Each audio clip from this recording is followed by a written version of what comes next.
இடம் காளிங்கராயன் அணைக்கட்டு, பவானி, ஈரோடு மாவட்டம். 700 வருஷத்துக்கு முன்னாடியே நதிநீர் இணைப்பு அப்படிங்கிற ஒரு மிகப்பெரிய விஷயத்தை சாத்தியப்படுத்தி இருக்காரு கொங்கு நாட்டை சேர்ந்த ஒரு தமிழன், காளிங்கராயன்.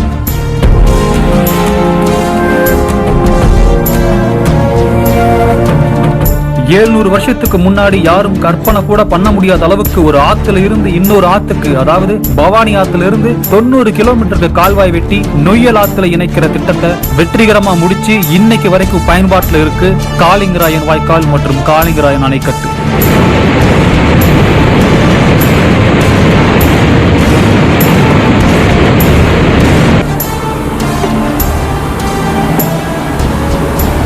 இந்த அணைக்கட்டுக்கும் இந்த கால்வாயோட தொடக்கம் முதல் முடிவு வரைக்கும் ஒரு பயணம் செஞ்சேன். ரொம்பவே ஆச்சரியமா இருந்துச்சு.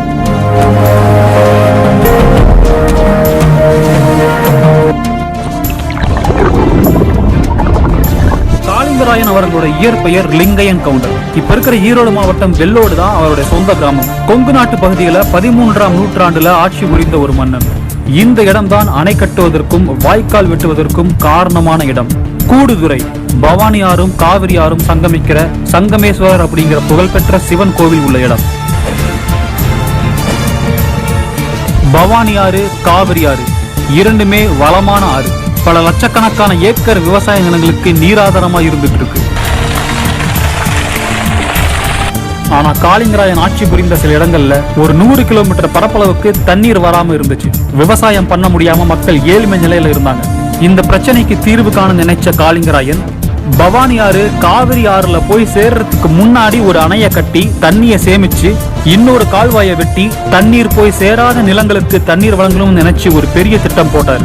முதல்ல இந்த இடத்துல அணையை கட்ட ஆரம்பிச்சார். இதுக்காக பக்கத்துல இருக்கிற ஊராட்சி கோட்டை மலை அப்படிங்கிற இந்த மலையில இருந்து கல்லை கொண்டு வந்து அணை கட்டினார். அதே நேரத்துல வாய்க்காலையும் வெட்ட ஆரம்பிச்சார். இந்த வாய்க்காலோட ஆரம்பம் முதல் முடிவு வரைக்கும் இருக்கக்கூடிய நிலப்பரப்பு 56 கிலோமீட்டர் தான். ஆனா நேரா வாய்க்காலை விட்டுனா பக்கத்தில் இருக்கிற சில கிராமங்களுக்கு தண்ணீர் போகாதுன்னு வளைஞ்சு போற மாதிரி 96 கிலோமீட்டருக்கு கால்வாய் வெட்டினாங்க. இந்த வாய்க்காலுக்கு கோட வாய்க்கால்னு ஒரு பேர் இருக்கு. 12 வருஷ கடின உழைப்புக்கு பிறகு ஆவுடையா பாறை அப்படிங்கிற இடத்துல ஓடுற நொய்யல் ஆத்துல இந்த வாய்க்கால் கலக்கிற மாதிரி வெட்டி முடிச்சாங்க.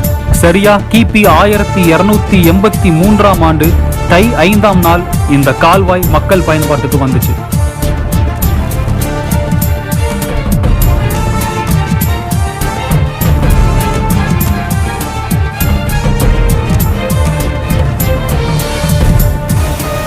இப்பேற்பட்ட பெருமையான ஒரு கால்வாயை கட்டமைச்சிட்டு அதை அனுபவிக்க கூட முடியாம அந்த காளிங்கராயன் அவர்கள் இந்த ஊர்லயே இருக்கக்கூடாது, தானும் தன்னுடைய சங்கதினரும் இந்த கால்வாயில் இருக்கக்கூடிய தண்ணியை பயன்படுத்தக்கூடாது, இது பொதுமக்களுடைய பயன்பாடு தான் இருக்கணும்னு சொல்லிட்டு அவர் என்ன பண்றாரு, அவர் குடும்பத்தோட அவர் ஒட்டுமொத்தமா இங்கிருந்து காலி பண்ணிட்டு பொள்ளாச்சி பக்கத்தில் இருக்கக்கூடிய ஜமீன் ஊத்துக்குழி அப்படிங்கிற ஒரு கிராமத்துக்கு போயிடுறாங்க.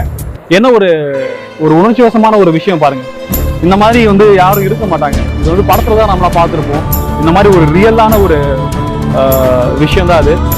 அதனாலதான் இன்னைக்கு வரைக்கும் கொங்கு நாட்டு மக்கள் வருஷம் தை 5ஆம் தேதியை காளிங்கராயன் தினமா கொண்டாடுறாங்க. மக்கள் அணைக்கு பக்கத்துல பொங்கல் வச்சு தெய்வமா காளிங்கராயனை வழிபடுறாங்க. இன்னைக்கு வரைக்கும் பல 100 கிராம மக்கள் குடிநீருக்கும் விவசாயத்திற்கும் இந்த வாய்க்காலை தான் நம்பி இருக்காங்க.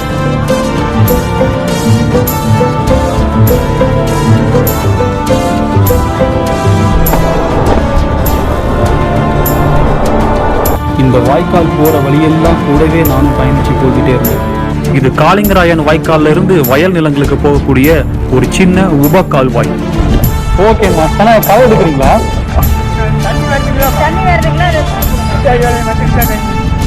அந்த வாய்க்கால் இருந்து தண்ணி வரும், அதனால எடுக்கிறீங்களா? Okay okay. 100 நாள் வேலைச்சுட்டோமாதா? ஓ ஓகேங்க. பவானி காளிங்கராயன் வாய்க்காலோட தொடக்கத்தை பார்த்தோம். தொடக்கத்திலிருந்து அப்படியே ஃபாலோ பண்ணிட்டு முதல்ல நான் இருக்கக்கூடிய இடம் பார்த்தீங்கன்னா கரெக்டாக சூரியம்பாளையத்துக்கு முன்னாடி ஒரு சின்ன ஒரு கிராமம் இருக்குது, அங்கே தான் இருக்கேன். இங்கே பார்த்தீங்கன்னா ஈரோடு மாநகராட்சிக்கு இந்த வாய்க்கால் போகிறதுக்கு கொஞ்சம் தூரத்துக்கு முன்னாடி இருக்குது இந்த ஒரு வாய்க்கால் தொடர். இங்கே வந்து பாருங்க ரொம்ப அமைதியாக இருக்குது. இங்கே ஏராளமான இந்த காவேரி பாசன விவசாயம்லாம் ஃபுல்லாகவே இருக்குது. அது எல்லாமே வந்து இங்கிருந்து தான் வந்து தண்ணிகள் போகுது. அது மட்டும் இல்லாமல் பொதுமக்கள் அன்றாட தேவைகளுக்கான குடிநீராக இருக்கட்டும், இல்லை வந்து குளிக்கிறதா இருக்கட்டும், இந்த மாதிரி ஏராளமான விஷயங்களுக்கு வந்து பயன்படுறாங்க. முக்கியமாக விவசாயத்துக்கு இந்த தண்ணீர் வந்து அதிகமாக வந்து பயன்படுது அப்படிங்கிறதா வந்து ஒரு முக்கியமான விஷயமா இருக்குது. உங்களுக்கு ட்ரோன் ஷாட்டில் வந்து காமிக்கிறேன் பாருங்கள், எவ்வளோ ஒரு அருமையான ஒரு விஷுவல்ஸ்லாம் இருக்குதுன்னு சொல்லிட்டு.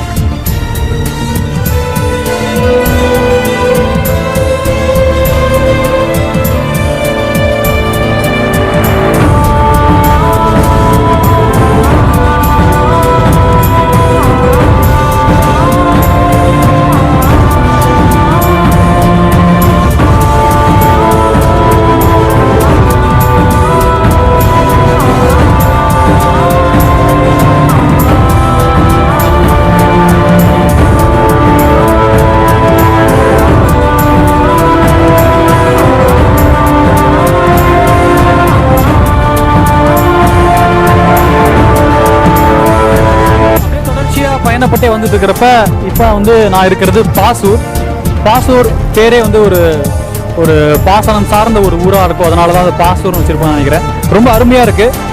உங்களுக்கு ட்ரோன் ஷாட்டில் காமிக்கிறேன் பாருங்கள். ரொம்ப அருமையாக அமைதியாக போயிட்டு இருக்கு.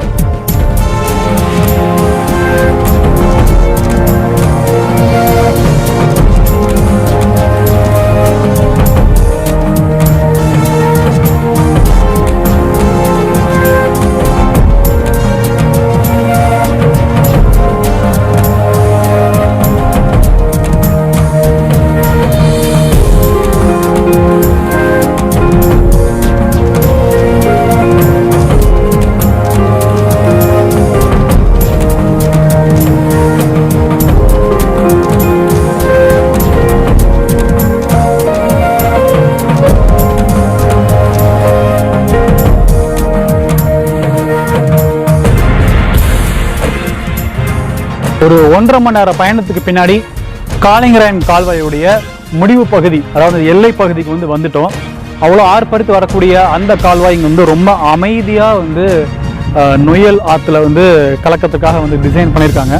பட் ஆனால் கொஞ்சம் வருஷத்துக்கு முன்னாடி இந்த நொய்யல் ஆற்றுல சாயக்கழிவுகள் போடுறதுனால விவசாயம் வந்து பாதிக்கப்படும் அப்படிங்கிறதுக்காக சுத்தமான இந்த காளிங்கராயன் கால்வாய் வந்து அடியில் ஒரு பெரிய பைப் டனல் போட்டு அமைச்சு இந்த நல்ல தண்ணியை ஃபுல்லாக வந்து அப்படியே இந்த ஆற்றை கடந்து அந்த சைடு போயிட்டு ஒரு கால்வாயாக மறுபடியும் வந்து தொடருது.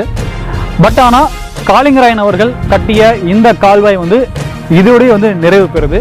அவருடைய ஆட்சி காலத்தில் அதற்கு மேலும் வந்து அமராவதி ஆறுக்கு கூட ஜாயின் பண்ணுறதுக்காக நடவடிக்கைகள் வந்து மேற்கொண்டார். பட் ஆனால் முடியல. இருந்தாலும் இத்தனை கிலோமீட்டர் தூரத்துக்கு வந்து அந்த காலத்தில் 700 வருஷத்துக்கு முன்னாடியே ஒரு கால்வாயை வந்து கட்டி அமைச்சது அப்படிங்கிறது வந்து ஒரு மிகப்பெரிய ஒரு விஷயமா வந்து நான் பார்க்குறேன். நீங்களும் வந்து பார்ப்பீங்க.